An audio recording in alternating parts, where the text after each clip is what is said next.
Hello everyone, welcome to exam quest. मेरा नाम है नीश मोहन। एक बहुत ही लंबे टाइम के बाद हमारी मुलाकात हो रही है इस प्लेटफॉर्म के ऊपर, लेकिन अब ये मुलाकात बहुत ही रेगुलरली होती रहेगी। हमारा टारगेट है कि यूपीएससी 2026 के लिए आपके करंट अफेयर्स की प्रिपरेशन को सिंप्लीफाई किया जाए। अगर आपने इस साल का प्रीलिम्स का पेपर देखा होगा तो आपने ये रियलाइज किया होगा कि करंट अफेयर्स में न्यूज़पेपर बेस्ड कवरेज एक बहुत ही इंपॉर्टेंट एस्पेक्ट बन चुकी है आपकी प्रिपरेशन का। अगर मेंस की भी बात की जाए तो मेंस में भी, मेंस 2024 की अगर बात करें तो मेंस 2024 के अंदर भी आपके ज्यादातर जो क्वेश्चंस थे वो एप्लीकेशन बेस्ड थे, और जो आपके स्टैटिक क्वेश्चन भी पूछे गए थे वो करंट अफेयर से ही पूछे गए थे। तो इसीलिए हम करंट अफेयर्स को सिंप्लीफाई करना चाहते हैं, जिसके अंदर आपको डेली करंट अफेयर्स कवर कराया जाएगा, जिसमें न्यूज की कवरेज प्रतिभा मैम करेंगी, प्रतिभा शर्मा मैम, और आपके एडिटोरियल की एनालिसिस मैं आपको प्रोवाइड करने वाला हूं इस प्लेटफॉर्म के ऊपर। ठीक है, अब क्योंकि ये हमारा पहला सेशन है 2026 के लिए, तो कुछ बातें करते हैं, फिर उसके बाद हम अपने सेशन को स्टार्ट करेंगे। देखिए, प्रीलिम्स का रिजल्ट आया है, ऐसे बहुत सारे एस्पिरेंट्स होंगे जिनका इस साल पेपर क्लियर नहीं हुआ होगा। जो एस्पिरेंट्स किसी अटेम्प्ट के अंदर पेपर क्लियर करने में सक्सेसफुल नहीं होते, उनके लिए आगे बढ़ना बहुत ज़्यादा मुश्किल हो जाता है, क्योंकि जो हमारे पास्ट का रिजल्ट है, ये पास्ट का रिजल्ट हमारे मन में सेल्फ डाउट जनरेट कर देता है। ये पास्ट रिजल्ट हमारे ऊपर इतना ज्यादा बर्डन क्रिएट कर देता है कि हम कभी भी उस बर्डन के ऊपर ही नहीं उठ पाते। तो आपसे मेरी सिर्फ एक ही राय है कि अगर आप अपने पास्ट को अपने प्रेजेंट के ऊपर डोमिनेट करने देंगे तो आपका फ्यूचर कभी भी सिक्योर नहीं हो पाएगा। तो आपको ये इंश्योर करना है कि आप पास्ट को पास्ट में ही छोड़ दें। पास्ट के अंदर अगर आपकी कोई अच्छी बात भी हुई थी तो उसे भी गले से लगा के मत रखिए। ठीक है, अच्छी बात थी, बहुत अच्छी बात है, लेकिन वो पास्ट में थी। और अगर पास्ट के अंदर कुछ मिस्टेक्स हुई हैं तो उन मिस्टेक्स को भी अपने दिल के अंदर कांटे की तरह मत रखिए, वरना वो हमेशा चुभता रहेगा और आपके प्रेजेंट में आपको एफिशिएंट नहीं होने देगा। आज से एकदम क्लीन स्लेट के साथ आप स्टार्टिंग करिए। आपको सिर्फ ये इंश्योर करना है कि आपके डेली के टारगेट्स सेट होने चाहिए, आप अपने डेली के टारगेट्स को अचीव करते रहें, ताकि रात को स्ट्रेस फ्री तरीके से आप सो सके, आपको अच्छी नींद आए। ठीक है, चलिए चालू करते हैं। एडिटोरियल एनालिसिस, अगर आज के न्यूज़पेपर की बात करें तो एज सच बहुत ज़्यादा सब्सटेंस आपको देखने को नहीं मिलेगा, लेकिन आज जो एडिटोरियल आए हैं, इन एडिटोरियल के अंदर आपको ऐसे के बहुत सारे एग्जाम्पल्स और बहुत सारे टॉपिक्स मिल जाएंगे, तो इसीलिए हम उन एडिटोरियल्स को कवर करने वाले हैं। इसके साथ साथ कुछ न्यूज़ है जो कि बहुत लंबे समय से आपको न्यूज़पेपर में देखने को मिल रही थी, तो एक ही बारी में उसको यहाँ पे समझ के ख़त्म कर देते हैं, ताकि बार बारी सेम ही चीज़ के ऊपर आपको अलग अलग एडिटोरियल ना पढ़ने पड़े। ठीक है, जो हमारा मेन सोर्स रहेगा, मेन सोर्स के अंदर हम इंडियन एक्सप्रेस कवर करने वाले हैं, इसके साथ साथ द हिंदू और द मिंट, ये दो न्यूज़पेपर और हैं जिनके एडिटोरियल्स को मैं यहाँ पे एनालाइज करने वाला हूँ, जो भी हमें रेलेवेंट लगेंगे। ठीक है, तो आज का जो हमारा पहला एडिटोरियल रहेगा उसके अंदर हम एक न्यूज़ कवर करेंगे। बहुत समय से आप ये न्यूज़ देख रहे हैं कि इमरजेंसी के दौरान कांग्रेस ने क्या क्या गलतियां की थी। ठीक है, हमारी जो रूलिंग पार्टी है उसके बहुत सारे लीडर्स हैं जो बार बार कांग्रेस को टारगेट कर रहे हैं इमरजेंसी के अंदर जो भी गलत चीजें हुई थी उनको लेके। ठीक है, तो हम इमरजेंसी को लेके बात करेंगे। Nationalism versus other moral issues, इसके ऊपर हम डिस्कस करने वाले हैं, जो कि आपके एसए के लिए बहुत ही अच्छा टॉपिक बन सकता है इस साल के लिए या फिर अगले साल के लिए। ठीक है, इसके साथ साथ एक और आप डिबेट देख रहे हैं कि क्या हमें अपने प्रियम्बल से सेकुलरिज्म शब्द को हटा देना चाहिए या नहीं, तो उसके भी हम की एस्पेक्ट्स को कवर करने वाले हैं। उसके बाद दो इंटरनेशनल रिलेशन के टॉपिक्स हम कवर करेंगे। एक एडिटोरियल रशियन एम्बेसडर ने लिखा है, तो ये थोड़ा सा बायस्ड एडिटोरियल है, लेकिन यहां से भी हमें कुछ फैक्चुअल इंफॉर्मेशन कवर करनी है अपनी अंडरस्टैंडिंग को बेटर करने के लिए, तो सिर्फ उसी चीज के ऊपर फोकस करेंगे। दूसरा जो टॉपिक है इंटरनेशनल रिलेशन का, वो है इंडिया के फॉरेन पॉलिसी चैलेंजेस और ग्लोबल ऑर्डर में जो शिफ्ट हो रहा है उसके बारे में। तो इंडिया ने हमेशा अपनी फॉरेन पॉलिसी के अंदर कुछ प्रिंसिपल्स को फॉलो किया है, लेकिन आज की डेट में ग्लोबल ऑर्डर बहुत तेजी से चेंज हो रहा है, नए नए तरीके से जो देश है वो रिस्पॉन्ड कर रहे हैं इमर्जिंग सिचुएशंस में। तो क्या इस चेंजिंग ग्लोबल ऑर्डर के टाइम पर हम अपने पुराने प्रिंसिपल्स के साथ स्टिक रहें, या फिर हमें अपने पुराने प्रिंसिपल्स को छोड़ के नए प्रिंसिपल्स अडॉप्ट करने की ज़रूरत है, ये इसके अंदर हम कवर करेंगे। हालांकि एडिटोरियल के अंदर बहुत सारे आपको ऐसे पॉइंट्स नहीं मिलेंगे जो कि बहुत ही ज़्यादा शानदार हैं, लेकिन फिर भी आपकी अंडरस्टैंडिंग के लिए ये एडिटोरियल बहुत ही इंपॉर्टेंट रोल प्ले करता है, तो इसको भी आप ज़रूर देखिएगा। और फिर हम एक इकोनॉमी का टॉपिक कवर करेंगे जिसके अंदर पॉवर्टी कैलकुलेशन को लेके क्या मिस्टेक है, जो एडिटर हैं वो क्या मिस्टेक मानते हैं, थाली इंडेक्स क्या होता है और क्या इंडिया से सब्सिडीज को रिमूव कर देना चाहिए या उन्हें रेशनलाइज करना चाहिए, इसके बारे में डिस्कस करेंगे। ठीक है, सारे के सारे वही एडिटोरियल मैंने सेलेक्ट किए हैं जो कि आपके या तो न्यूज़पेपर रीडिंग के एक्सपीरियंस को इंप्रूव करेगा या फिर आपके एसे में आपको कुछ फॉर्डर मटेरियल प्रोवाइड करेगा या फिर आपकी अंडरस्टैंडिंग को डेवलप करने में बहुत इंपॉर्टेंट है। तो वीडियो को एंड तक जरूर देखिएगा और वीडियो को लाइक जरूर कर दीजिएगा।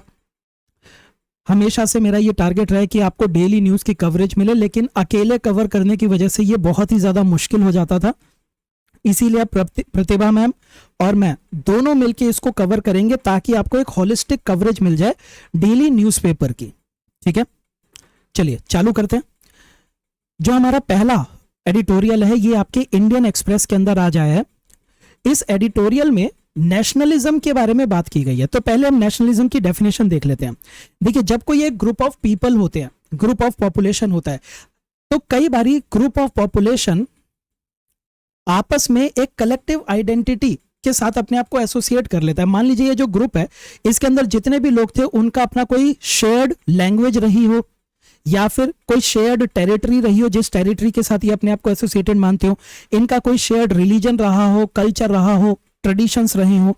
तो जब इस तरह की कॉमन आइडेंटिटी होती है तो ये ग्रुप ऑफ पॉपुलेशन अपने आप को एक दूसरे के साथ कनेक्टेड मानता है और ये ग्रुप अपनी एक कलेक्टिव आइडेंटिटी ले लेता है और इसी को नेशनलिज्म कहा जाता है। नेशनलिज्म की फीलिंग की वजह से ये सारा का सारा जो ग्रुप है इनके बीच में यूनिटी बहुत अच्छी रहेगी। ये अपने ऑब्जेक्टिव्स को अटेन करने के लिए एक दूसरे के साथ कोऑपरेट करने के लिए भी तैयार होंगे। तो जो नेशनलिज्म होता है ये एक पॉलिटिकल आइडियोलॉजी है और पॉलिटिकल आइडियोलॉजी के साथ साथ ये एक साइकोलॉजिकल चीज भी है जिसके अंदर लोग एक दूसरे के साथ मिलकर रहना चाहते हैं। ठीक है, तो नेशनलिज्म की डेफिनेशन क्या होगी कि ये कलेक्टिव आइडेंटिटी होती है जो किसी शेयर्ड लैंग्वेज, कल्चर, हिस्ट्री या टेरिटरी के ऊपर बेस्ड होती है। अब इंडिया के अंदर अगर बात की जाए तो इंडिया में नेशनलिज्म का राइज 1857 के रिवोल्ट के बाद देखा जाता है। 1857 के रिवोल्ट से पहले लोग अपने आप को किसी एक देश का नागरिक या फिर एक देश के साथ एसोसिएटेड नहीं मानते थे। लोग अपनी आइडेंटिटी अपने रीजन के साथ मान के चलते थे, कुछ लोग अपनी आइडेंटिटी अपनी लैंग्वेज के साथ मान के चलते थे। लेकिन 1857 के रिवोल्ट ने पूरे देश के सामने एक कॉमन एनिमी को एक्सपोज कर दिया और वो कॉमन एनिमी था हमारा ब्रिटिश रूल। हमारे ऊपर जो ब्रिटिश रूल उस टाइम पर एग्जिस्ट करता था, ब्रिटिश रूल की जो एक्सप्लॉयटेशन थी वो पूरे के पूरे देश में आपको देखने को मिलती थी।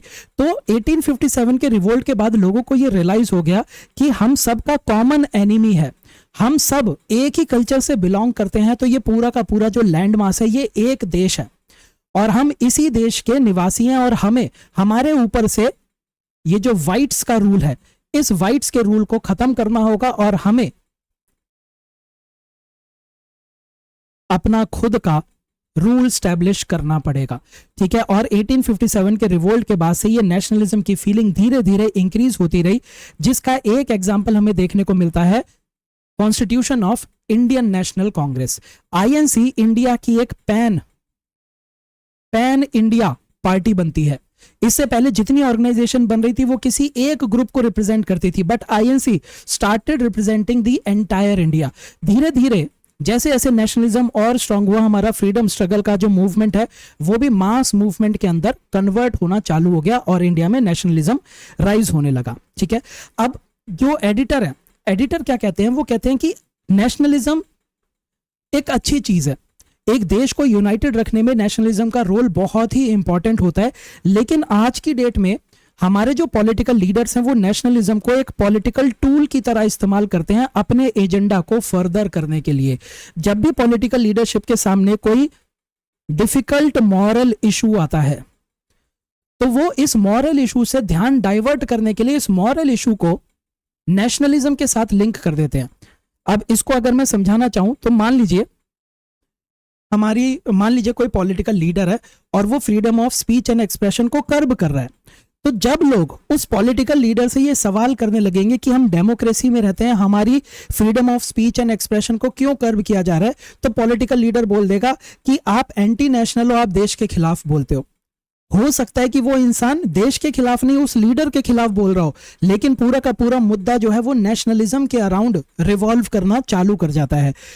तो इससे क्या होता है, इससे जितने भी मॉरल इश्यूज होते हैं, हम उन मॉरल इश्यूज की डेप्थ को एक्सप्लोर नहीं करते, हम उन मॉरल इश्यूज को नेशनलिज्म के लेंस से देखना चालू कर देते हैं।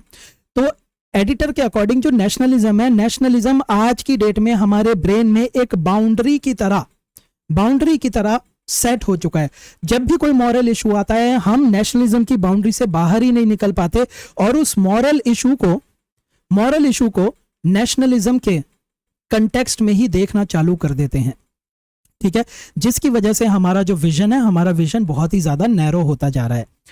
ठीक है, जैसे कि अगर एग्जांपल लिया जाए लिमिट्स ऑन फ्री स्पीच, तो जब हम फ्री स्पीच की बात करते हैं तो हमारे सामने किस तरह के क्वेश्चन होने चाहिए? हमारे सामने क्वेश्चन ये होना चाहिए कि फ्री स्पीच की जरूरत क्या है, फ्री स्पीच के ऊपर क्या लिमिट्स लगाई जा सकती हैं, अगर लगाई जा सकती हैं तो कितनी लगाई जा सकती हैं। ठीक है, इस तरह के क्वेश्चंस हमें पूछे जाने चाहिए। हमें यह पूछा जाना चाहिए कि क्या किसी पॉलिटिकल लीडर की क्रिटिसिज्म को हम इक्वेट कर सकते हैं with the criticism of our country? No. अगर हम पॉलिटिकल लीडर को क्रिटिसाइज करें तो इसका मतलब ये थोड़ी है कि हम देश को क्रिटिसाइज कर रहे हैं। हम पॉलिटिकल लीडर की हो सकता है किसी पॉलिसी को क्रिटिसाइज कर रहे हो, लेकिन हमारे पॉलिटिकल लीडर्स इस मुद्दे को डाइवर्ट करके ये कह देते हैं कि अगर आपने पॉलिटिकल लीडर को क्वेश्चन किया तो आप एंटी नेशनल हो, आप देश के विरोध में बात कर रहे हो। ठीक है, तो इस तरह से जो मॉरल इश्यूज हमारे सामने बार बार आते रहते हैं, उन मॉरल इश्यूज को डाइवर्ट कर दिया जाता है। ठीक है, फिर एडिटर उसके बाद एक और चीज को बहुत ही अच्छे से क्लैरिफाई करते हैं कि जो नेशनलिज्म है, हम अगर मॉरल इश्यूज को नेशनलिज्म के लेंस से ही देखेंगे तो हमें यह याद रखना चाहिए कि नेशनलिज्म भी आपका दो तरह का हो सकता है, good nationalism and bad nationalism. Good nationalism का एग्जांपल हमने ऊपर देखा, फ्रीडम स्ट्रगल के टाइम पर जो नेशनलिज्म था, it was a good nationalism, it led to unity of a country, it led to freedom of our country. Even after independence, post independence भी हम ये देखते हैं कि हमारे देश में इतनी डाइवर्सिटी है, उसके बाद भी हमारा देश यूनाइटेड रहा। हम अपने देश में इंडियन होने पे बहुत ज्यादा प्राइड फील करते हैं, किसी बाहर के देश में भी जाएंगे तो बहुत प्राइड के साथ बताते हैं कि हम इंडियन है। This is good kind of nationalism, जिसने यूनिटी को और डाइवर्सिटी को प्रिजर्व करके रखा। बैड नेशनलिज्म का प्राइम एग्जाम्पल है मोहम्मद अली जिन्ना, जिनके नेशनलिज्म की वजह से हमारे देश का पार्टीशन हो गया। ना केवल पार्टीशन हुआ, पार्टीशन के आफ्टर मैथ में हमें बहुत ज्यादा वायलेंस देखने को मिली। ठीक है, लेकिन क्या गुड नेशनलिज्म कभी गलत नहीं हो सकता? बिल्कुल हो सकता है। तो एडिटर कहते हैं कि जो गुड नेशनलिज्म है, कई बारी गुड नेशनलिज्म के भी हमें नेगेटिव कॉन्सिक्वेंस देखने को मिल सकते हैं। इसका एक एग्जांपल मैं आपको दे देता हूं। देखिए, इंडिया जब आजाद हुआ था तो इंडिया ने सेंट्रलाइज्ड प्लानिंग का मॉडल अडॉप्ट किया। इंडिया की इंटेंशन क्या थी? इंडिया की इंटेंशन ये थी कि अभी अभी पार्टीशन हुआ है तो हम चाहते हैं कि प्लानिंग सेंट्रलाइज्ड हो। अंग्रेजों ने हमारे पूरे देश को एक्सप्लॉइट कर रखा था, तो अब जो डेवलपमेंट हो वो पूरे के पूरे देश में हर एक रीजन में डेवलपमेंट के फ्रूट्स पहुंचने चाहिए। तो अगर हम सेंट्रल लेवल पे प्लानिंग करेंगे तो डेवलपमेंट हर एक कोने तक पहुंच जाएगी, जिसकी वजह से हमने सेंट्रलाइज्ड प्लानिंग का मॉडल अडॉप्ट किया, प्लानिंग कमीशन बनाई। हमारी इंटेंशन बहुत अच्छी थी। यहां पे भी नेशनलिज्म क्या है? नेशनलिज्म है देश को यूनाइटेड रखना, देश के हर एक कोने की डेवलपमेंट कराना। तो हमने नेशनलिज्म के लेंस से ही अपने डेवलपमेंट मॉडल को चूज किया था। नेशनलिज्म भी हमारा अच्छा था, इंटेंशन भी हमारी अच्छी थी, but it led to negative consequence. और नेगेटिव कॉन्सिक्वेंस क्या था? सेंट्रलाइज्ड प्लानिंग की वजह से डिसीजन मेकिंग टॉप डाउन हो गई। जो अलग अलग रीजन्स थे, अलग अलग रीजन्स की वॉइसेस वीक हो गई। स्टेट्स के पास ज्यादा पावर नहीं रही, सेंटर बहुत ज्यादा पावरफुल हो गया। पॉजिटिव इंटेंशन के साथ, गुड नेशनलिज्म के साथ हम काम कर रहे थे, बट कॉन्सिक्वेंस नेगेटिव हुए। तो एडिटर के अकॉर्डिंग अगर हम हर मॉरल इशू को नेशनलिज्म के लेंस से देखेंगे तो हो सकता है कि गुड नेशनलिज्म या राइट नेशनलिज्म फॉलो करने के बावजूद भी नेगेटिव कॉन्सिक्वेंसेज आ जाएं। तो इसीलिए हमें हमारे विजन को, हमें हमारी सोच को ब्रॉडन करने की जरूरत है। बहुत ही अच्छा टॉपिक ऐसे के लिए, बहुत सारे यहाँ पे आपको चीजें देखने को मिल रही हैं, एक नया व्यू पॉइंट हमें देखने को मिल रहा है। ठीक है, एडिटर के अकॉर्डिंग जो हमारे पास्ट लीडर्स हैं जिनको हम आइडियलाइज कर रहे हैं, एंड राइटली सो, जैसे कि नेहरू जी, गांधी जी, अंबेडकर जी, लोहिया जी, इनको हम आइडियलाइज कर रहे हैं, इनको एक आइडियल की तरह देखा जाता है। इनके जो वो थे, टीचिंग्स थी, इनकी जो लाइफ स्टोरी थी, उसको हम फॉलो करते हैं। लेकिन अगर हम आंख बंद करके इन्हीं को हमेशा फॉलो करते रहेंगे और अपनी क्रिटिकल थिंकिंग को यूटिलाइज नहीं करेंगे, तो ये हमारे लिए क्रच भी बन सकता है। तो इसीलिए हमें नए जमाने में नए तरीके की सोच के साथ हर एक इशू को एनालाइज करने की जरूरत है। ठीक है, एक बहुत ही अच्छी बात जो आपको इस एडिटोरियल में देखने को मिलेगी, एडिटोरियल कहता है कि जब हम अपने पास्ट के साथ कुछ ज्यादा ही अपने आप को एसोसिएट करने लग जाते हैं, हम हमेशा आज के इशू को भी पास्ट के कंटेक्स्ट में एनालाइज करना चालू कर जाते हैं, तो सिर्फ पेन इंक्रीज होता है। पास्ट में क्या गलत हुआ, हम उसको लेके ही रोते जा रहे हैं। फ्यूचर कैसे सुधारें, उसके बारे में हम ज्यादा बात नहीं करते। ठीक है, तो इसीलिए हमें पास्ट से मूव ऑन करके फ्यूचर इंप्रूव करने के लिए प्रेजेंट में काम करना होगा। एंड कोइंसिडेंटली इसी के बारे में लेक्चर शुरू होने से पहले भी मैंने आपको बताया कि यूपीएससी की प्रिपरेशन कर रहे हो, पास्ट भूल जाओ, प्रेजेंट में रहो। ठीक है ना। इस एडिटोरियल के अकॉर्डिंग जो नेशनलिज्म है, इसकी प्रेजेंट कंटेक्स्ट में रेलेवेंस सिर्फ और सिर्फ रिलीजन की टर्म्स में या फिर कम्युनलिज्म की टर्म्स में होती है। एडिटर कहते हैं कि जो कम्युनलिज्म है, सिर्फ कम्युनलिज्म को नेशनलिज्म के लेंस से देखा जा सकता है, लेकिन जब हम कम्युनलिज्म को भी नेशनलिज्म के लेंस से देखें तो हमें दो बातों का ख्याल रखना है। पहला तो हमें यह ध्यान रखना है कि किसी भी इंसान को सिर्फ इसलिए टारगेट ना किया जाए कि because of who they are, यानी कि अगर कोई एक इंसान किसी पर्टिकुलर रिलीजन से बिलोंग करता है, किसी रीजन से बिलोंग करता है, ठीक है, क्या इसके अंदर उसकी कोई चॉइस थी? वो कहां पे पैदा हो रहा है, किस घर में पैदा हो रहा है, क्या उसका जेंडर है, क्या उसकी कास्ट है, ये पैदा होते हुए हमारे कंट्रोल में नहीं होती। लेकिन अगर आप इसी बेसिस पर उसको टारगेट करोगे, उसको डिस्क्रिमिनेट करोगे, तो ये एथिकल प्रिंसिपल्स के अगेंस्ट जाता है। दूसरा, हमारे देश में हर एक citizen irrespective of religion, race, caste, class, any consideration, every citizen has to be protected against the misuse of power by state, and citizens have to be protected against societal power as well. कई बारी जो हमारी society होती है वो societal morality को impose करने की कोशिश करती है और कई बारी वायलेंट भी हो जाती है, जैसे कि mob lynching, moral policing. Citizens को इस तरह की सोसाइटल पावर से भी प्रोटेक्ट करने की जिम्मेदारी है। जब आप आईएएस ऑफिसर बन जाइए, ये चीज आपको ध्यान रखनी है। हमेशा सोसाइटी सही होगी जरूरी नहीं है। मॉब लिंचिंग भी होती है, मॉरल पुलिसिंग भी होती है। हमें सोसाइटल पावर से ज्यादा किस चीज को इंश्योर करना है? Constitutional morality, constitutional morality, constitutional morality के अकॉर्डिंग ही हमें काम करना है। ठीक है, तो भले ही हम कम्युनलिज्म को नेशनलिज्म के लेंस से देख सकते हैं, लेकिन उसके बावजूद भी इन दोनों चीजों का हमें ध्यान रखना होगा। ठीक है, इसके बाद आज की डेट में आपको न्यूज़पेपर के अंदर बहुत सारी न्यूज देखने को मिल रही होगी रिगार्डिंग इमरजेंसी। तो इमरजेंसी के टाइम पर, इमरजेंसी जो कि एक पास्ट इवेंट है, पास्ट इवेंट को हमें एनालाइज करने की जरूरत है, लेकिन क्या हम उस पास्ट इवेंट से इतने ऑब्सेस हो सकते हैं कि आज जो हमारे पॉलिटिकल लीडर्स गलत कर रहे हैं हम उसको इग्नोर कर दें? आज की डेट में अगर हमारे पॉलिटिकल लीडर्स कुछ गलत करते हैं और उनसे पूछा जाता है कि आप डेमोक्रेसी को वीकन कर रहे हो या फिर आप कॉन्स्टिट्यूशन को वीकन कर रहे हो, और वो पॉलिटिकल लीडर ये बोल दे कि तुम आए मुझसे बात करने वाले, इमरजेंसी के टाइम पर तो तुमने कॉन्स्टिट्यूशन को वीकन कर दिया था, क्या हमें जवाब मिल गया? हमें जवाब नहीं मिला, सिर्फ इशू को डाइवर्ट किया गया है। तो इमरजेंसी को एनालाइज करने की जरूरत है, लेकिन इमरजेंसी के टाइम पर जो ऑथोरिटेरियनिज्म था, जो लैक ऑफ अकाउंटेबिलिटी हमें देखने को मिलती है, हम उसको यूज नहीं कर सकते to justify the wrong doings in present times. Present times की रॉन्ग डूइंग को जस्टिफाई करने के लिए उसको यूज नहीं किया जा सकता। ये सिर्फ एक पॉलिटिकल टूल होता है जिसको पॉलिटिशियन एक एस्केप रूट की तरह इस्तेमाल करते हैं। ठीक है, जो विकसित भारत इंडिया चाहता है कि 2047 तक इंडिया एक डेवलप्ड कंट्री बन जाए, तो उसको लेके भी एक बहुत ही इंपॉर्टेंट चीज है जिसके बारे में आप सोचिएगा जरूर। इंपॉर्टेंट चीज क्या है? जब हम डेवलपमेंट की बात करते हैं तो this development is also mostly technological and economical. ठीक है, सिर्फ इकोनॉमी की फील्ड, टेक्नोलॉजी की फील्ड, इसमें हम बात करेंगे कि देश की जीडीपी इंक्रीज हो जाए, देश के अंदर इंफ्रास्ट्रक्चर इंप्रूव हो जाए, देश का एक्सपोर्ट इंक्रीज हो जाए, सर्विस सेक्टर ज्यादा कंट्रीब्यूट करने लगे हमारी जीडीपी के अंदर। डेवलपमेंट को हम सिर्फ एक तरह से मॉनेटरी टर्म्स में देखने की कोशिश करते हैं कि लोगों के पास कितना पैसा है, लेकिन डेवलपमेंट सिर्फ ये टेक्नोलॉजिकल या इकोनॉमिकल डायमेंशन में नहीं होती, डेवलपमेंट हमारे मॉरल्स में भी होती है।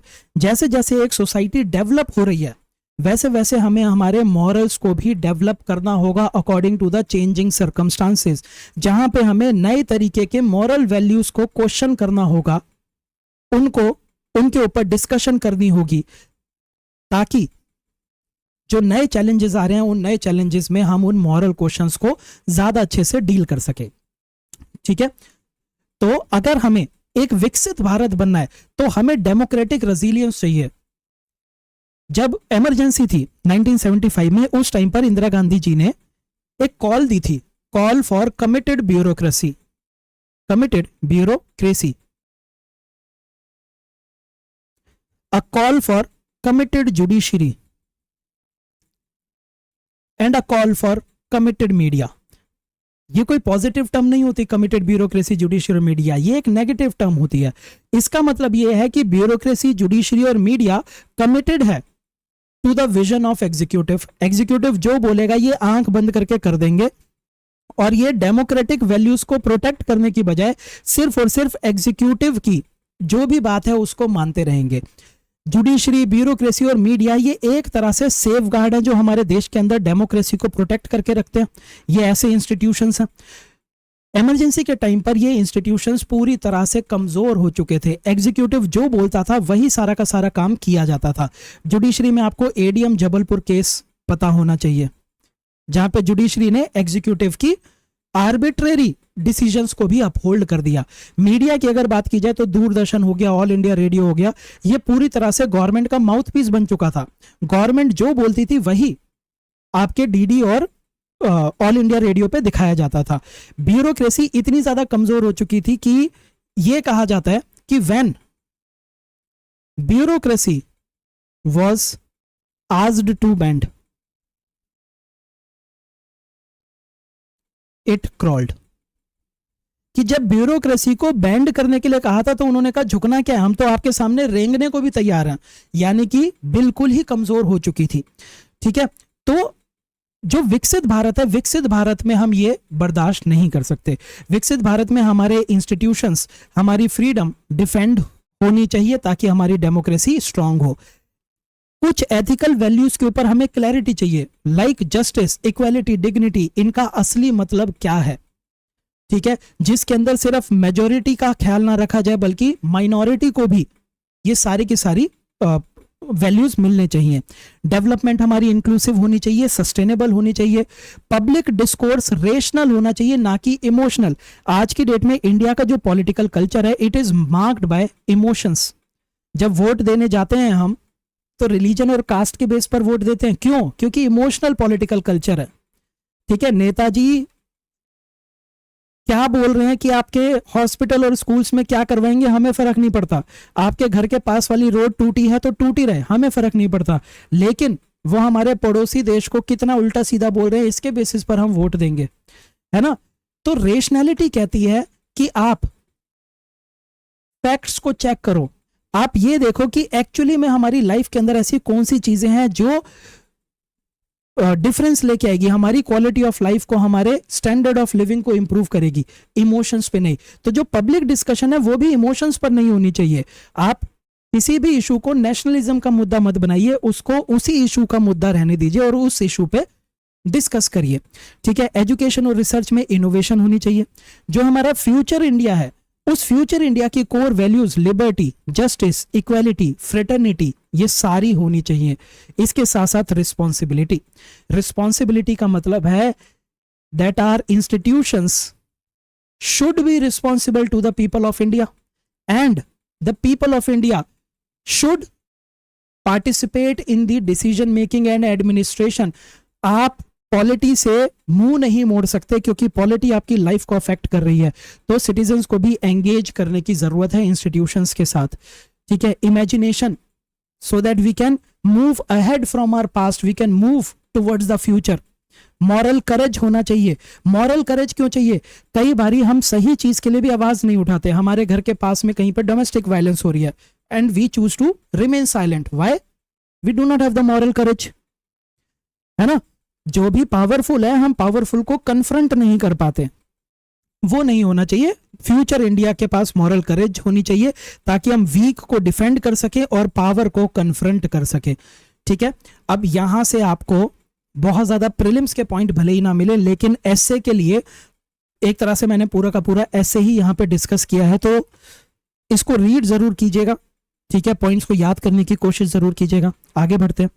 अब न्यूज़पेपर में बार बार ये इमरजेंसी को लेके कुछ बातें हो रही हैं, तो कुछ फैक्चुअल चीजों को यहीं पे कवर कर लेते हैं। कोई भी एडिटोरियल है, यहां पे जो मैं चीजें बता रहा हूं उसी के बारे में वो एडिटोरियल बात कर रहा होगा अगर इस टॉपिक पे आएगा तो। ठीक है, देखिए 1975 में प्राइम मिनिस्टर इंदिरा गांधी जी की एडवाइस पर हमारे प्रेसिडेंट फखरुद्दीन अली अहमद जी ने इमरजेंसी की अनाउंसमेंट कर दी थी on the grounds of internal disturbance. ये इमरजेंसी 21 मंथ्स तक रही, जिसके दौरान लोगों की फंडामेंटल राइट सस्पेंडेड रहे, लोगों की सिविल लिबर्टी सस्पेंडेड रही और एग्जीक्यूटिव पावर बहुत ही ज्यादा आर्बिट्रेरी तरीके से एक्सरसाइज की जा रही थी। इनफैक्ट ये जो टाइम पीरियड था, ये इंडिया की हिस्ट्री के अंदर एक ब्लैक टाइम पीरियड आप कह सकते हैं। इंडिया की हिस्ट्री के अंदर एक ब्लॉट है, एक स्कार है। ठीक है, तो जब ये इमरजेंसी लगी हुई थी उस टाइम पर हमारे फंडामेंटल राइट सस्पेंड हो चुके थे, प्रेस को पूरी तरह सेंसर किया जाता था, इसके साथ साथ अपोजिशन को पूरी तरह से कमजोर कर दिया था। अपोजिशन उस टाइम पर नॉन एग्जिस्टेंट थी। मीसा एक्ट, जिसकी फुल फॉर्म होती है maintenance of internal security act, 1971 में ये एक्ट पास किया गया था। इस एक्ट को मिसयूज किया गया और 1 लाख से ज्यादा पॉलिटिकल अपोजिशन के लीडर्स, जर्नलिस्ट और एक्टिविस्ट को जेल भेज दिया बिना किसी ट्रायल के। जिस टाइम पीरियड पे अपोजिशन नहीं थी, उस टाइम पीरियड पे गवर्नमेंट की पॉलिसीज को क्रिटिसाइज करने वाला भी कोई नहीं था।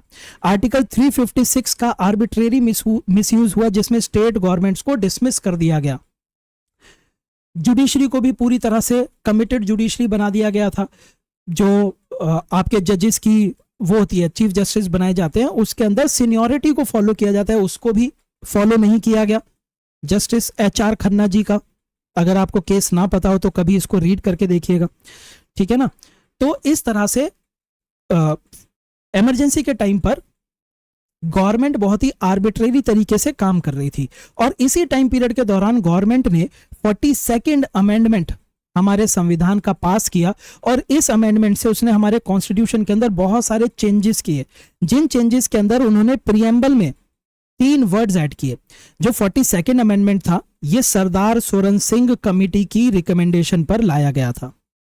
ठीक है, और इनकी रिकमेंडेशन के बेसिस पर प्रियम्बल में 3 वर्ड्स ऐड किए गए थे, secular, socialist and integrity. Judicial review की जो पावर्स थी उसको कर्व किया गया। आर्टिकल 32 और 226 को इस तरह से अमेंड किया गया कि जुडिशरी रिव्यू ना कर पाए एग्जीक्यूटिव के एक्शंस को। फंडामेंटल राइट्स को इंफीरियर स्टेटस दिया गया डायरेक्टिव प्रिंसिपल से, DPSP से इंफीरियर बना दिया गया ताकि DPSP को इंप्लीमेंट करने के नाम पर लोगों के फंडामेंटल राइट्स को एब्रिज किया जा सके। स्टेट्स की पावर बहुत ही कमजोर हो चुकी थी, सारी की सारी पावर सेंटर के हाथ में आ चुकी थी और फंडामेंटल ड्यूटीज को भी इसमें ऐड किया गया। इसके अलावा और भी बहुत सारे चेंजेस किए गए थे। ठीक है, जो हमारे डेमोक्रेटिक इंस्टीट्यूशंस थे वो पूरी तरह से अंडरमाइन हो चुके थे, जो मैंने आपको बताया, कमिटेड ब्यूरोक्रेसी। इसके साथ साथ कल्चरल वॉइसेस को भी सप्रेस किया गया। उस टाइम के बहुत ही पॉपुलर सिंगर हुआ करते थे किशोर कुमार जी। किशोर कुमार जी के गानों को दूरदर्शन और ऑल इंडिया रेडियो पे बैन कर दिया। एक तरह से पनिशमेंट है। क्यों? क्योंकि उन्होंने इमरजेंसी का सपोर्ट नहीं किया था। जिसकी वजह से आप इमरजेंसी के दौरान जेपी मूवमेंट राइज होता हुआ देखते हैं। और इसी जेपी मूवमेंट के अंदर शामिल थे हमारे current leaders like Lalu Prasad Yadav ji and Mulayam Singh Yadav ji. Surprisingly इन दोनों का राइज हुआ कांग्रेस की अपोजिशन करके during JP movement, and now at on many occasions they have supported Congress, they stand by Congress. ठीक है ना, तो डेमोक्रेटिक इंस्टीट्यूशंस का भी यहां पे हमें देखने को मिलता है। अब जितने भी आर्टिकल आ रहे हैं उस आर्टिकल के अंदर प्रियम्बल में जो ये शब्द ऐड किया गया था सेक्युलरिज्म, इसको लेके बहुत ज्यादा क्वेश्चन मार्क उठ रहे हैं। जो रूलिंग पार्टी है, रूलिंग पार्टी मतलब बेसिकली बीजेपी जो है वो राइट विंग आइडियोलॉजी को फॉलो करती है। राइट विंग आइडियोलॉजी अपना वोट बैंक कंसोलिडेट करता है on the basis of majoritarianism, majority religion को अपनी साइड अट्रैक्ट करके। ठीक है, तो बीजेपी हमेशा से ये चाहती है कि हम सेकुलरिज्म को प्रियम्बल से हटा दें। तो अब बार बार ये अटैक किया जा रहा है कि प्रियम्बल को अमेंड कर देना चाहिए और उसमें से 2 शब्द हटा देने चाहिए, सोशलिस्ट एंड सेकुलर। उनका मेजर टारगेट सेकुलर के ऊपर है। ठीक है, तो वो क्या बोलते हैं, वो कहते हैं कि जो 42nd अमेंडमेंट था जिसने इस शब्द को ऐड किया, ये अमेंडमेंट उस टाइम पर की गई थी जब अपोजिशन के लीडर्स को जेल में डाल दिया गया था। यानी कि पूरा का पूरा देश इस अमेंडमेंट के फेवर में नहीं था। गवर्नमेंट ने अपोजिशन को जेल में डाला और अपनी मेजोरिटी से इस अमेंडमेंट को पास करा दिया। ठीक है, दूसरा वो कारण क्या देते हैं, दूसरा कारण वो ये देते हैं कि जो ओरिजिनल कॉन्स्टिट्यूशन था, ओरिजिनल कॉन्स्टिट्यूशन में जब प्रियम्बल में सेकुलरिज्म नहीं था तो उसको ऐड करने की क्या जरूरत थी। हमारे कॉन्स्टिट्यूशनल फोर फादर्स इस शब्द को प्रियम्बल में ऐड करने के फेवर में नहीं थे। ठीक है, तीसरा आर्ग्यूमेंट वो देते हैं कि इमरजेंसी के टाइम पर जुडिशरी बहुत ज्यादा वीकन थी, तो इसीलिए जुडिशरी ने भी अलाउ कर दिया, जुडिशरी ने भी अलाउ कर दिया प्रियम्बल की एडिशन को। और चौथा रीजन वो देते हैं कि 42nd अमेंडमेंट की जो आइडियोलॉजी थी, जो कंटेक्स्ट था, वो अपने आप में गलत था। 42nd अमेंडमेंट को इसलिए लाया गया था ताकि केशवानंद भारती केस की जो जजमेंट थी उस जजमेंट को डाइल्यूट किया जा सके और जुडिशियल रिव्यू की पावर को कमजोर किया जा सके। ये सारे के सारे आर्ग्यूमेंट दिए जाते हैं। आप कोई भी आर्टिकल पढ़ोगे, अगर सेकुलरिज्म को रिमूव करने के बारे में कोई भी पॉइंट बोला जाएगा तो वो इन्हीं में से कोई ना कोई पॉइंट होगा। ठीक है, तो इसीलिए सारे के सारे आप यहीं पे कवर कर लीजिए। तो आपने ये सारे के सारे रीजंस देख लिए जो लोग देते हैं सेकुलरिज्म को रिमूव करने का। ठीक है, अब इसका काउंटर आर्ग्यूमेंट क्या है, क्या वाकई में सेकुलरिज्म शब्द को रिमूव किया जाना चाहिए या नहीं। देखो, उनका पहला आर्ग्यूमेंट था कि अपोजिशन पूरी तरह से टूटी हुई थी, उस टाइम पर जेल में थी, मीसा एक्ट के अंदर उनको डिटेन कर रखा था। ठीक है, इसका काउंटर आर्ग्यूमेंट यह है कि 44th अमेंडमेंट जो कि जनता पार्टी के टाइम पीरियड पर आया था, यानी कि अपोजिशन जब रूल कर रही थी उस टाइम पीरियड पर आया था। 44th अमेंडमेंट ने 42nd अमेंडमेंट के जितने भी ऐसे प्रोविजंस थे जो कि हमारे कॉन्स्टिट्यूशन को वीकन करते थे, 44th अमेंडमेंट ने उन सब को रिमूव कर दिया था। उन सबको मतलब ज्यादातर रिमूव कर दिए, जुडिशियल रिव्यू की पावर को रीस्टोर कर दिया।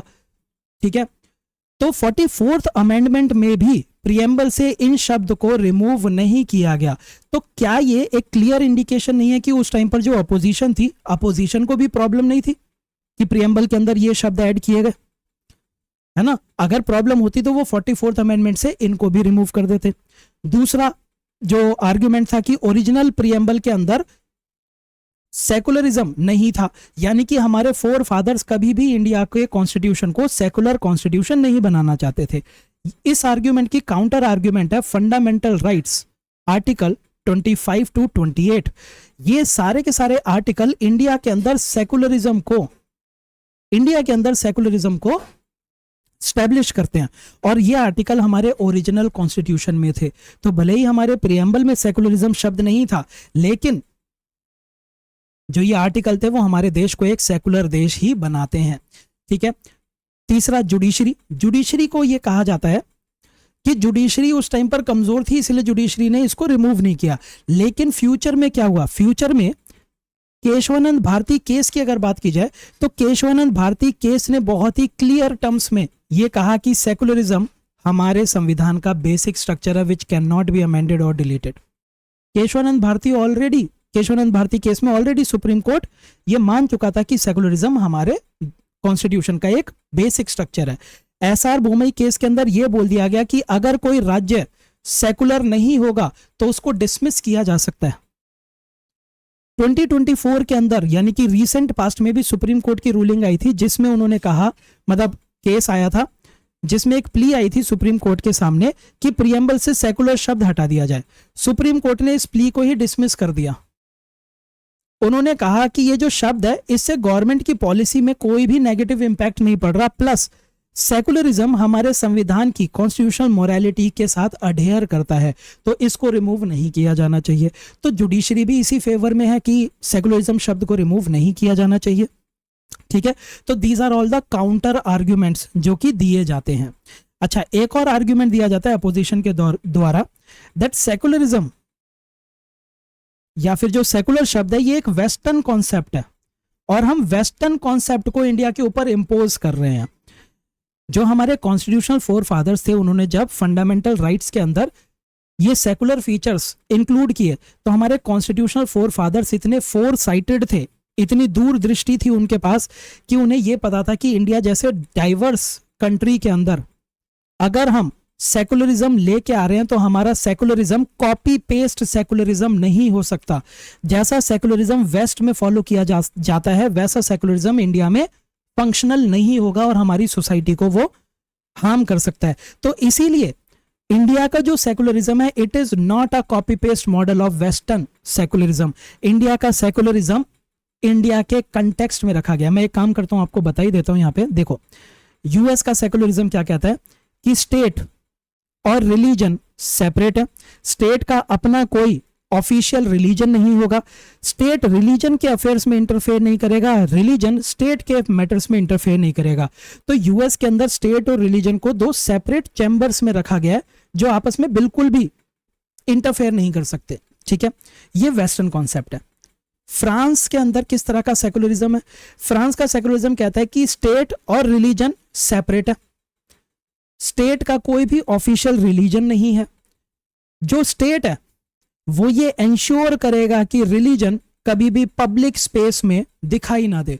फ्रांस के अंदर रिलीजन को एक प्राइवेट अफेयर माना जाता है और पब्लिक स्पेसेस से रिलीजन के हर एक सिंबल, हर एक चीज को हटा दिया जाता है और स्टेट कई बारी फोर्सिवली पब्लिक स्फेयर से रिलीजन को हटाने की कोशिश करता है। ठीक है, जिसकी वजह से फ्रांस की सोसाइटी के अंदर हमें कई बारी क्लैशेस देखने को मिलते हैं, जैसे कि चार्ली हेब्दो, जहां पे रिलीजियस लीडर्स को अभी कई बारी मजाक उड़ा दिया जाता है एक इनसेंसिटिव तरीके से। ठीक है, इस तरह के क्लैशेस देखने को मिलते हैं। अब इंडिया की अगर बात की जाए, इंडिया का सेकुलरिज्म क्या है?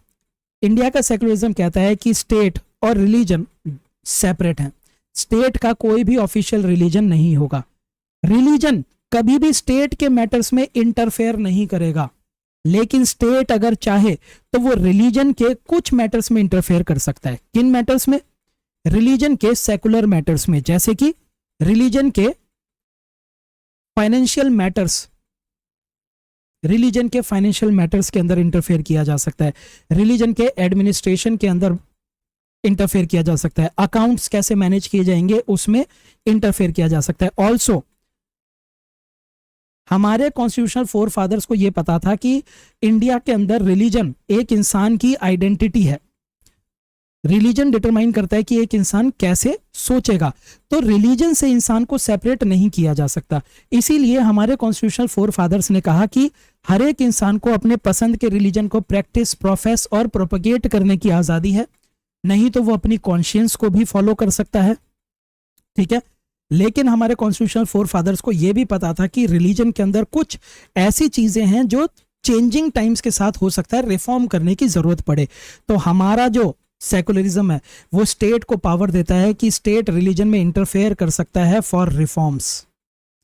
तभी आप देखेंगे ट्रिपल तलाक रिलीजियस मैटर था, लेकिन रिफॉर्म के लिए उसको इंटरफेयर किया गया।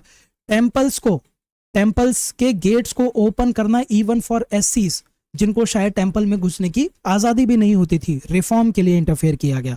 तो हमारा जो कॉन्स्टिट्यूशन है हमारा जो सेकुलरिज्म है वो इंडियन कंटेक्स्ट में इंडियन डाइवर्सिटी को ध्यान में रख के बनाया गया है, ताकि हमारे देश के अंदर माइनॉरिटी कभी भी एलियनेटेड फील ना करे। तो जो आर्ग्यूमेंट रूलिंग पार्टी के जो प्रोपोनेंट्स हैं आर्ग्यूमेंट देते हैं कि सेकुलरिज्म वेस्टर्न कॉन्सेप्ट है, it is correct, but this concept has been modified to suit the Indian conditions. ठीक है, तो यही सारे के सारे आर्ग्यूमेंट्स, चाहे आप कितने भी एडिटोरियल पढ़ लीजिए, यही 4-5 आर्ग्यूमेंट्स के बारे में बात की जाएगी। ठीक है, ये मैंने आपको यहाँ पे कुछ वही सेम पॉइंट्स दिए हैं, इन पॉइंट्स को आप चाहें तो रीड कर लीजिए, अदरवाइज जो मैंने आपको समझाया वहीं से ही आपका काम बन जाएगा। अब एक काम आप और कर सकते हैं, जो सेकुलरिज्म है ये आपके मेंस के अंदर कई बार पूछा जा चुका है। ठीक है, क्वेश्चन आपका आ चुका है कि इंडिया का सेकुलरिज्म कैसे डिफरेंट है from western concept of secularism. ठीक है, जिसको शॉर्ट में मैंने आपको यहाँ पे समझा भी दिया है। इसके अलावा ये मैंने आपको कुछ प्रैक्टिस क्वेश्चंस दिए हैं which is based on these topics. आप अगर चाहें तो इन क्वेश्चन के आंसर लिख सकते हैं और आंसर लिख के हमारे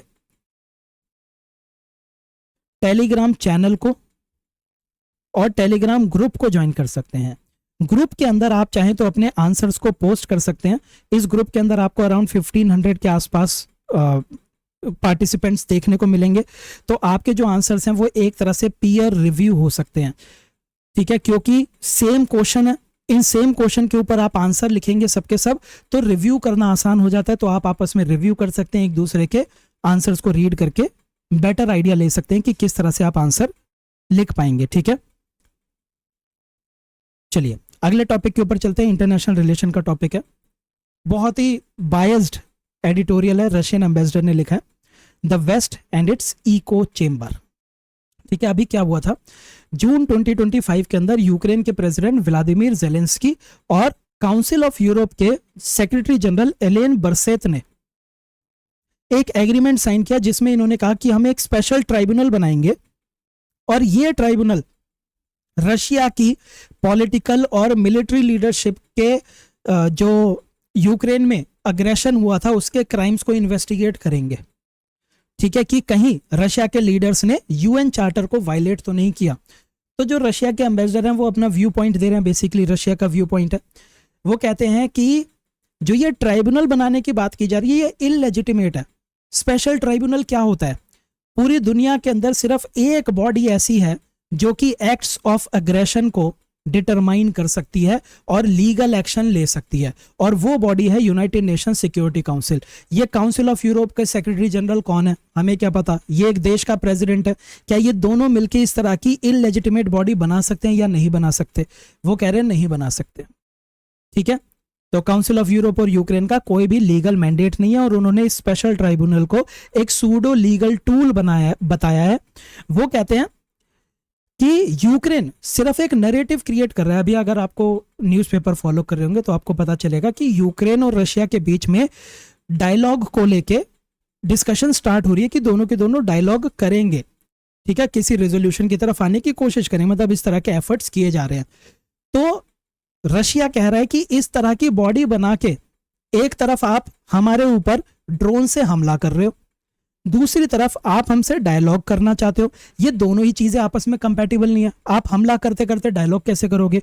और तीसरी तरफ आप ये कह रहे हो कि हम आपके जो एक्ट्स ऑफ अग्रेशन है हम उसको इन्वेस्टिगेट करने के लिए एक सूडो लीगल टूल बना रहे हैं। ठीक है, तो रशिया इसको एक्सेप्ट नहीं करता। वो कहता है कि ये जो डायलॉग होने वाले हैं उस डायलॉग को अंडरमाइन करने के लिए ये एक्शन लिया गया है ताकि वो डायलॉग सक्सेसफुल ना हो पाए। दूसरी चीज जो रशिया बोलता है, ये चीज आपको अंडरस्टैंडिंग के लिए ये जो टेबल है दिस इज वेरी इंपॉर्टेंट। देखो, रशिया का हमेशा एक सिक्योरिटी कंसर्न रहा है। जब यूएसएसआर की डिसइंटीग्रेशन हुई तो आपके ईस्ट यूरोप के अंदर ढेर सारे, मतलब जो यूएसएसआर की जो वो थे कॉन्स्टिट्यूएंट्स थे वो ब्रेक हो गए और ईस्ट यूरोप की कंट्रीज बन गए। ठीक है, अब आपको ये पता होगा कि वेस्टर्न कंट्रीज और रशिया इन दोनों की आपस में लड़ाई रहती है। तो रशिया को हमेशा ये डर रहता है कि ईस्टर्न यूरोप के अंदर ये जो कंट्रीज हैं जो कि रशिया के नेबर्स हैं, इनके अंदर कहीं नाटो अपने इन्फ्लुएंस को ना इंक्रीज कर दे। नाटो जो कि वेस्टर्न कंट्रीज की एक अलायंस है, मिलिट्री अलायंस है। तो रशिया को यह डर रहता है कि नाटो अगर उसके नेबरिंग कंट्रीज के साथ अच्छे रिलेशन बना लेगा तो नाटो रशिया के बॉर्डर्स के बहुत क्लोज आ जाएगा और रशिया की सिक्योरिटी को बहुत खतरा रहेगा। ठीक है, और ये एम्बेसडर भी वही कहते हैं कि हमारे जो जेन्युइन सिक्योरिटी कंसर्न्स हैं उसको हर कोई इग्नोर कर देता है, तो जब हमारे सिक्योरिटी कंसर्न्स को इग्नोर करोगे तो we are going to defend ourselves, इसीलिए हमने वॉर की है।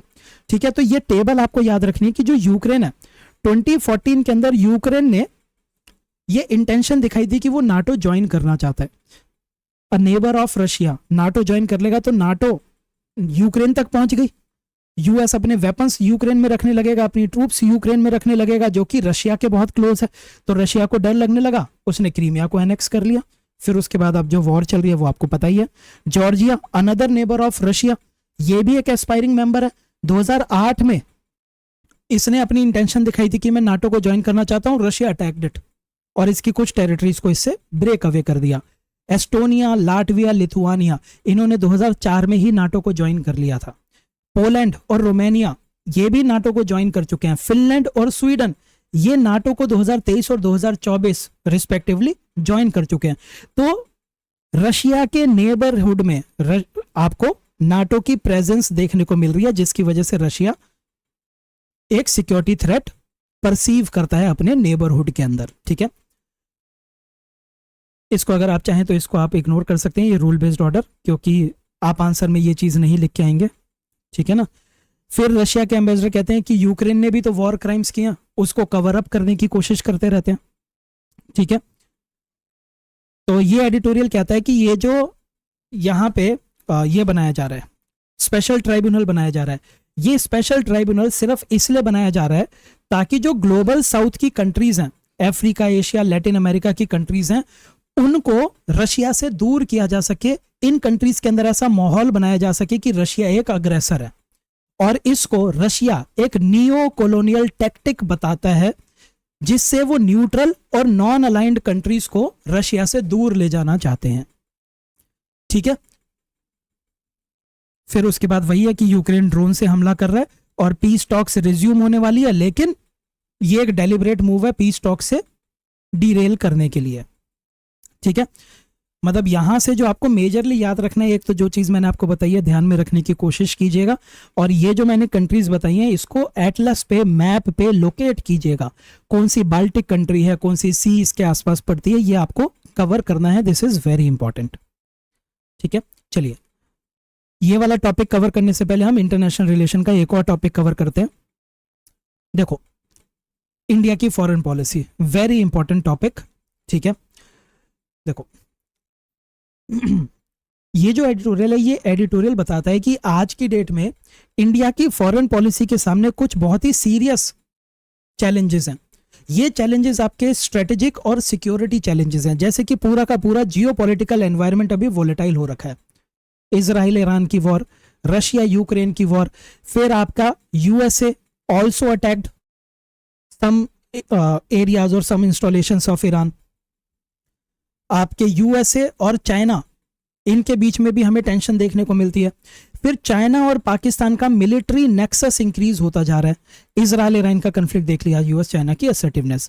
तो ये जो सारी की सारी चीजें हैं, इनकी वजह से इंडिया की फॉरेन पॉलिसी के सामने एक चैलेंज है कि अब हम किन प्रिंसिपल्स को फॉलो करें अपनी फॉरेन पॉलिसी के अंदर। ये वही करंट जियोपॉलिटिकल लैंडस्केप को मैंने थोड़ा सा एक्सपेंड किया हुआ है कि इजराइल ईरान का कन्फ्लिक्ट चल रहा है, जिसमें यूएस भी एंटर कर चुका है। उसने अपने बंकर बस्टर बॉम्ब्स GBU-57 को यूज किया ईरान की न्यूक्लियर साइट्स को बॉम्बार्ड करने के लिए। ठीक है, इसके साथ साथ अब लड़ाई के अंदर न्यूक्लियर रिटोरिक दोबारा से आने लगा है। कंट्रीज ये बोलने लगी हैं कि अगर हमारी बात नहीं मानी तो हम न्यूक्लियर वेपन्स तक का इस्तेमाल कर सकते हैं, यानी कि there is a huge possibility that someday in the future हम कन्वेंशनल वॉरफेयर, ट्रेडिशनल वॉरफेयर से बियॉन्ड जाके न्यूक्लियर वॉरफेयर भी दुनिया के अंदर देख सकते हैं। ठीक है, this is also a very big risk. ठीक है, अब इस तरह की सिचुएशन के अंदर क्या इंडिया अपने न्यूट्रल स्टांस को मेंटेन कर सकता है या नहीं? ईरान को जब ये लड़ाई हुई तो इंडिया ने ईरान के फेवर में या इजराइल के अगेंस्ट ज्यादा बातें नहीं की, जिसकी वजह से ईरान ने भी इंडिया के एक्शंस को इनसफिशिएंट बोला। ठीक है, फिर यूएस और इंडिया के बीच में भी टेंशन आ चुकी है। मई 2025 के अंदर इंडिया और पाकिस्तान के बीच में कन्फ्लिक्ट हुआ।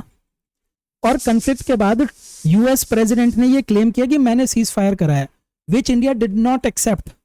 इंडिया ने मना कर दिया कि ट्रंप का इसके अंदर कोई भी रोल नहीं था, जिसकी वजह से यूएस और इंडिया के रिलेशंस थोड़े से वीकन होने लगे। G7 के बाद इंडिया को इनवाइट भेजा था यूएस प्रेसिडेंट ने, India declined that invite as well.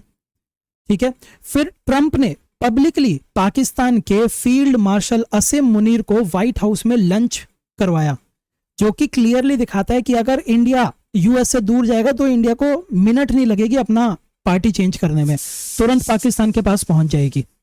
ठीक है, यूएस तो हमेशा से वैसे भी आपको पता ही है कैसा रहा है, सिर्फ अपने इंटरेस्ट में काम किया उसने। फिर India Pakistan conflict, India Pakistan conflict past में भी हुए हैं, but now these conflicts have become even more dangerous. Why? Because of China Pakistan nexus. China की मिलिट्री पाकिस्तान को सपोर्ट करती है, जिसमें JF-17 J-10C फाइटर्स पाकिस्तान को प्रोवाइड किए गए। जो चाइनीज सिस्टम है उसको पाकिस्तान के डिफेंस इंफ्रास्ट्रक्चर के अंदर इंटीग्रेट कर दिया गया। पाकिस्तान अपनी न्यूक्लियर कैपेबिलिटीज के अंदर और भी ज्यादा कॉन्फिडेंट हो गया, उसको लगता है कि वो बहुत ही प्रिसीजन के साथ टारगेट्स को अब हिट कर सकता है। ठीक है, तो ये सारी की सारी चीजें हो रही हैं, plus also Pakistan is facing a lot of instability. और इनस्टेबिलिटी के अंदर वो कहते हैं ना कि जब एक इंसान के पास खोने के लिए कुछ ना हो तो वो कुछ भी कर सकता है, Pakistan is at that verge. ठीक है ना, तो इसीलिए कन्फ्लिक्ट जो है वो और भी ज्यादा डेंजरस हमें देखने को मिल सकता है।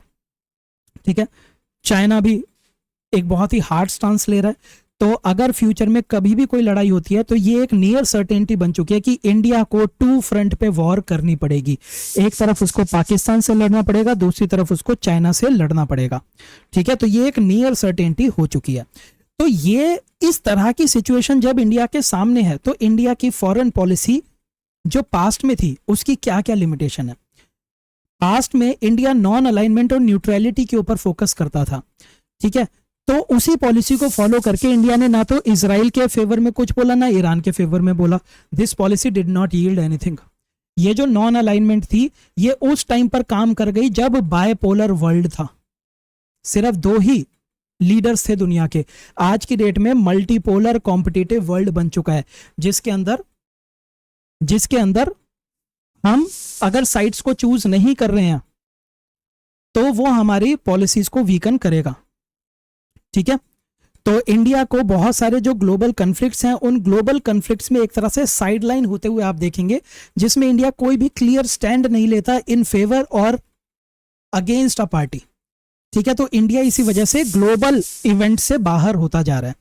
ठीक है, दूसरी पॉलिसी जो इंडिया फॉलो करता है, इंडिया हमेशा से अपने आप को ग्लोबल साउथ का लीडर मान के चलता है, या फिर लीडरशिप पोजीशन के लिए एक बहुत ही स्ट्रांग कंटेंडर है अगर हम अच्छी लैंग्वेज यूज करना चाहें। लेकिन इंडिया की ये जो ग्लोबल साउथ की लीडरशिप है, it has only remained symbolic. ये कभी भी इंडिया की स्ट्रेटेजिक स्ट्रेंथ में डेवलप नहीं हो पाई, कन्वर्ट नहीं हो पाई।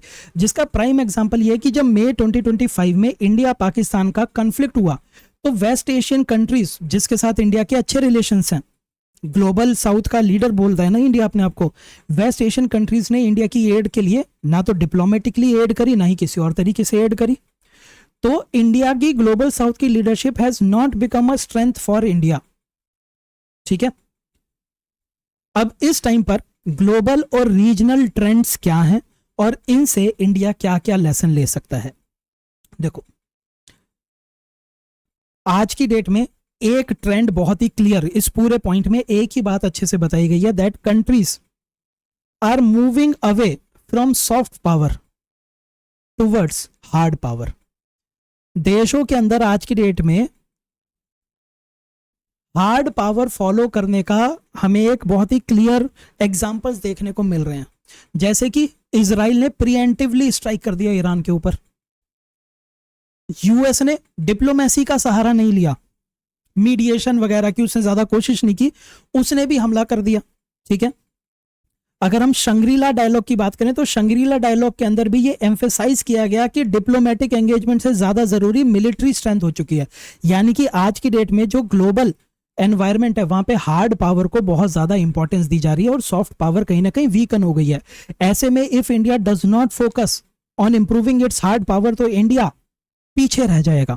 ठीक है, यूएस ने चाइना को बहुत ही क्लियर वार्निंग दी थी कि वो साउथ चाइना सी के अंदर स्टेटस को मेंटेन करे, वरना यूएस बाय फोर्स स्टेटस को मेंटेन करवाएगा।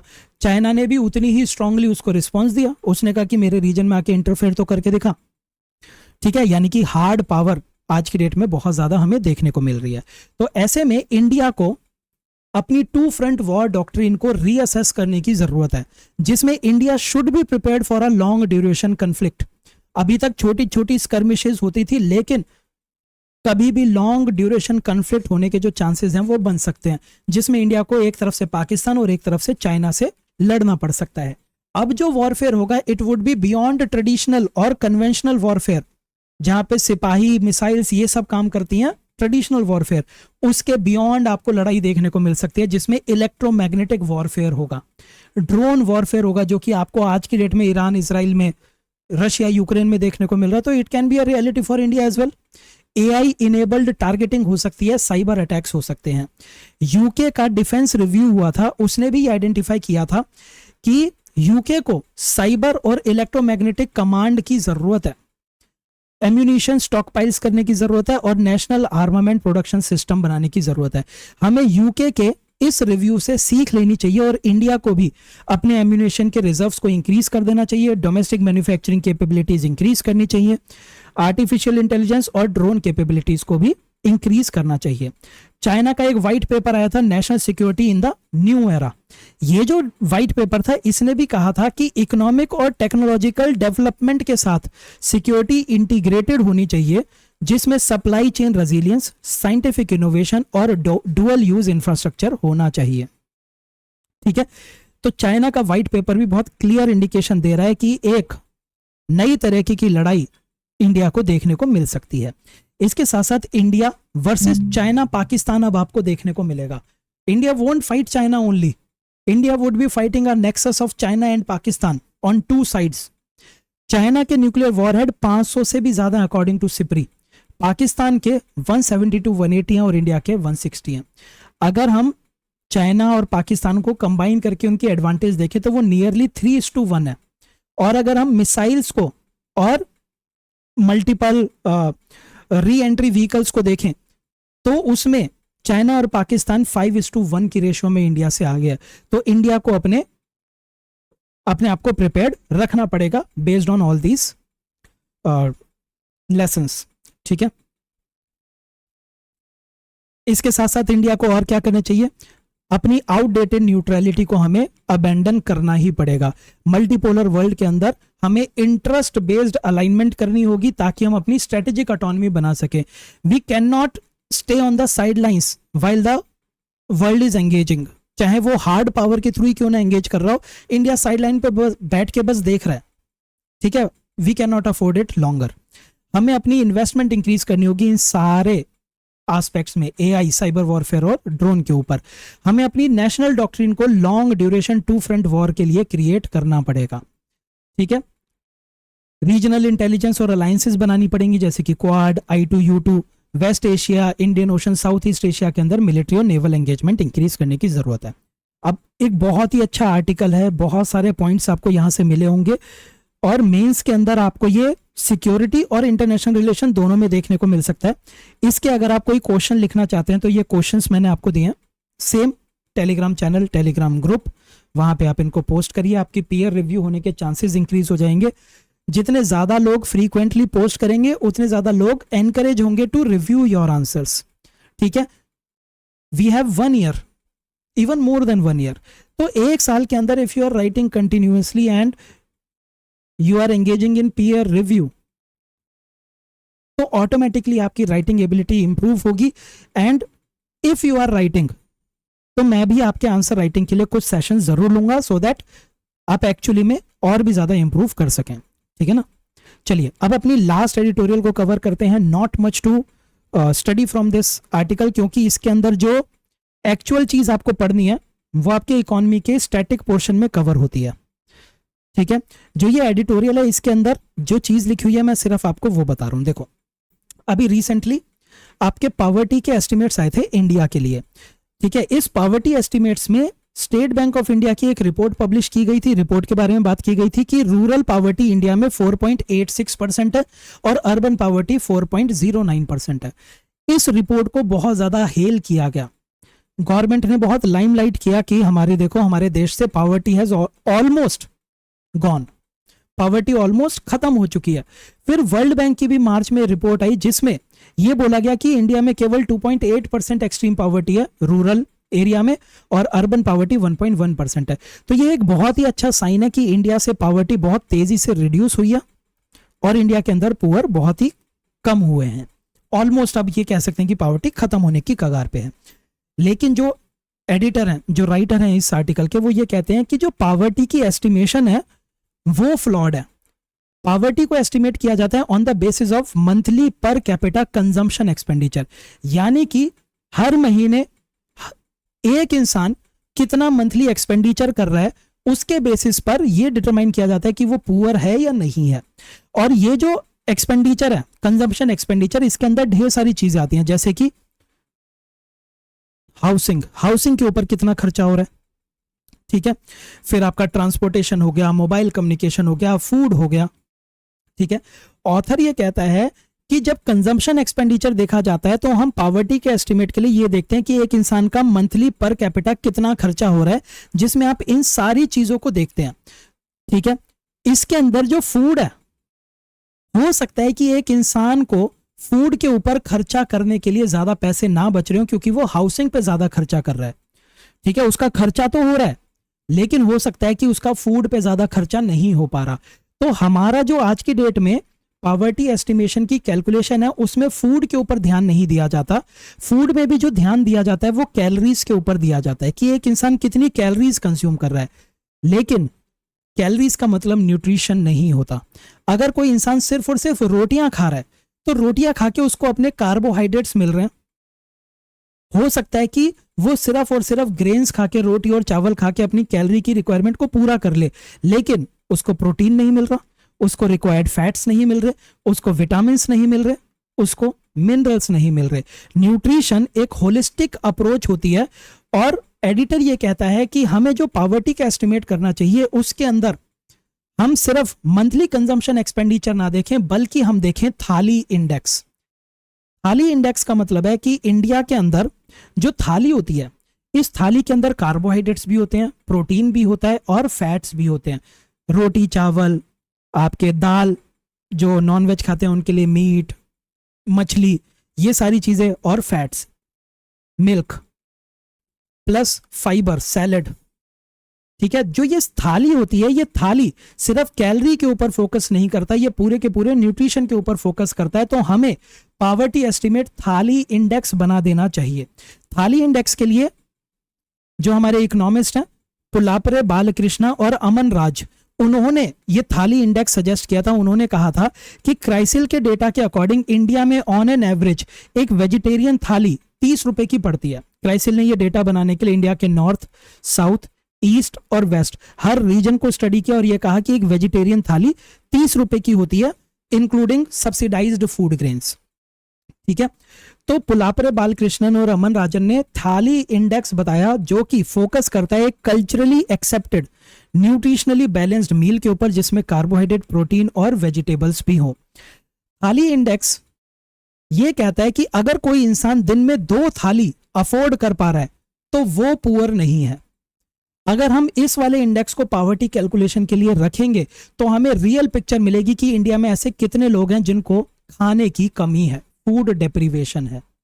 और इस इंडेक्स से एक कैलकुलेशन भी दी गई है इस एडिटोरियल में। इस कैलकुलेशन को आप लिख के रख लीजिएगा। सिर्फ इस एडिटोरियल से आपको ये वाला पोर्शन लिख के रखना है और ये वाला पोर्शन लिख के रखना है, ठीक है। फूड, अगर थाली इंडेक्स को देखा जाए तो इंडिया के अंदर रूरल एरिया में 40% पॉपुलेशन ऐसी है जो कि 2 थाली पर डे अफोर्ड नहीं कर पा रही, and this is based on NSO 2023 and 24 data. Urban area में 10% लोग ऐसे हैं जो कि 2 थाली पर डे की अफोर्ड नहीं कर पा रहे हैं, ठीक है। अब वो ये थाली इंडेक्स अडॉप्ट करने के लिए क्यों कह रहे हैं? क्योंकि जब हम इस तरह की रिपोर्ट्स देखते हैं जिसमें यह कहा जाता है कि इंडिया से देखो पॉवर्टी कितनी तेजी से रिमूव हो रही है, तो लोग ये कहने लगते हैं कि जब इंडिया में पुअर नहीं है तो सब्सिडीज को रिमूव कर दिया जाए। ठीक है, तो ऑथर या फिर एडिटर ये कहते हैं कि सब्सिडीज की रिमूवल की आप बात कर रहे हो, लेकिन रियल इंडेक्स तो थाली इंडेक्स होना चाहिए जिसके अकॉर्डिंग 40% लोगों को दो टाइम का भी खाना नहीं मिल रहा रूरल एरिया में। अर्बन एरिया में 10% लोगों को खाना नहीं मिल रहा, इसका मतलब वो फूड डेप्रीवेशन का शिकार है। तो वो ये कहते हैं सब्सिडीज को रिमूव नहीं, रेशनलाइज करने की जरूरत है। उन्होंने एक बहुत ही इंपॉर्टेंट फैक्ट दिया, जिस फैक्ट को आप याद रखेंगे आपके आंसर्स के अंदर, ये बहुत ही इंपॉर्टेंट फैक्ट रहेगा कि अगर हम इंडिया के अंदर लोगों को देखें, मतलब जितने भी लोग हैं उनको अरेंज किया जाए फ्रॉम रिच टू पुअर, तो जितने भी लोग 5th परसेंटाइल पर आते हैं, जितने भी लोग 5th परसेंटाइल पर आते हैं और जितने लोग 70 परसेंटाइल पर आते हैं, इन दोनों को सेम अमाउंट ऑफ सब्सिडी मिल रही है। देखो, रिच से पुअर की तरफ हमने लोगों को अरेंज किया है, तो ये जो लोग हैं दीज आर बेटर ऑफ, इनके पास अच्छा पैसा है, हो सकता है इन्हें सब्सिडी की जरूरत ना हो, जबकि ये जो लोग हैं इन्हें सब्सिडी की जरूरत है क्योंकि ये दिन में 2 थालीज भी अफोर्ड नहीं कर पा रहे। लेकिन अगर सब्सिडीज देखा जाए तो इन लोगों को जितनी सब्सिडी मिल रही है उतनी ही इन लोगों को मिल रही है। क्या ये जस्टिफाइड है? तो इस तरह की सब्सिडी को रेशनलाइज करने की जरूरत है, जिसमें धीरे धीरे जो हमारे अपर मिडिल क्लास हैं और जो रिच लोग हैं उनसे सब्सिडी को धीरे धीरे रिड्यूस करते करते खत्म किया जाए और उस सब्सिडी को यूटिलाइज किया जाए to provide better subsidies, better meals to poor population. ये एक बहुत ही इंपॉर्टेंट पॉइंट यहां पे दिया हुआ है जो कि आपको याद रखना है। जो ब्लैंकेट सब्सिडीज होती है वो रिलेटिवली वेल ऑफ को ज्यादा बेनिफिट करती है as compare to the targeted beneficiary. ठीक है, तो ये आपके आज के इंपॉर्टेंट एडिटोरियल्स थे। कोशिश की है कि एक लूसिड तरीके से आपको नोट्स प्रोवाइड किए जाए। नोट्स आप टेलीग्राम ग्रुप और टेलीग्राम चैनल ज्वाइन करके वहां से डाउनलोड कर सकते हैं। ठीक है, इनको रीड जरूर कर लीजिएगा। वीडियो को एंड तक उम्मीद करता हूं आपने देखा होगा। वीडियो पसंद आई तो वीडियो को लाइक करना मत भूलिएगा, चैनल को सब्सक्राइब करें और वीडियो को शेयर जरूर करें अपने दोस्तों के साथ। Thank you.